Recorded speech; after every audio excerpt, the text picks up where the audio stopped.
Hi, it's Kevin Lebates here, and today I thought I would explain what sharding is, because it's a term that crops up in some blockchain projects.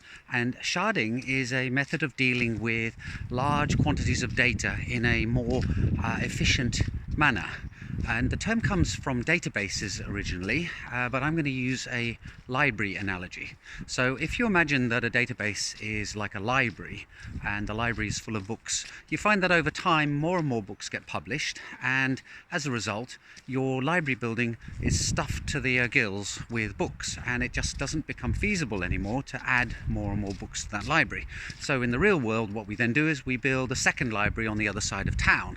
Now you need to have some kind of way of splitting the collection of books up in a sensible manner so that people know which library they should visit, rather than making an unnecessary trip to one and having to go to the other. And there are two ways you can do this.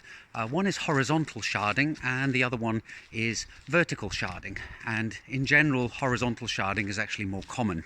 So horizontal sharding would be when you decide that all the books written by authors whose surname starts with the letter A through to the letter M are going to be stored in the original library, and all the books written by an author whose surname starts with the letter N to the letter Z will be stored in the second new library. And then when you want a particular book, you go, yes, it's a book by Roger Zelazny, I better go to library number 2.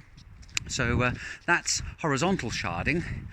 In vertical sharding, what you do is you decide to split the books up by topic, because in a database you might have tables for fiction books and for non-fiction books, say.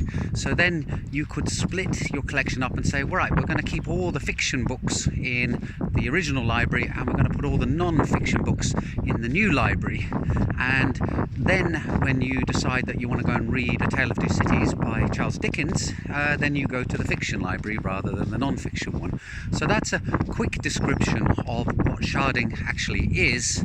And the purpose in blockchain is for nodes not to have to carry every single transaction that is recorded, but rather to be able to keep a subset of transactions that they actually find useful, or that the node clients are actually concerned with.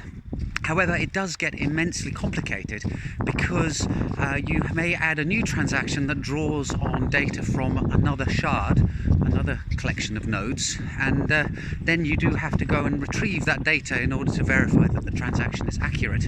And the second problem you have is with proof of work, namely that you are not just sharding or fragmenting your set of transactions. If you are independently adding blocks, or in the case of DAGs, transactions, you can no longer use proof of work efficiently, because you're sort of fragmenting the effort of your proof of work as well. So it's quite a tricky concept. It's taken a long time to get practical working database systems, and I imagine that it'll take even longer to get blockchain systems to work with it. But the concept still remains valid. Before I wrap up this video, those of you who are wondering, yes, this video was recorded after the previous set. Our brief spring was a false spring, and we're back to sub-zero temperatures with more snowfall. Anyway, I'll see you tomorrow in the next video. Bye for now.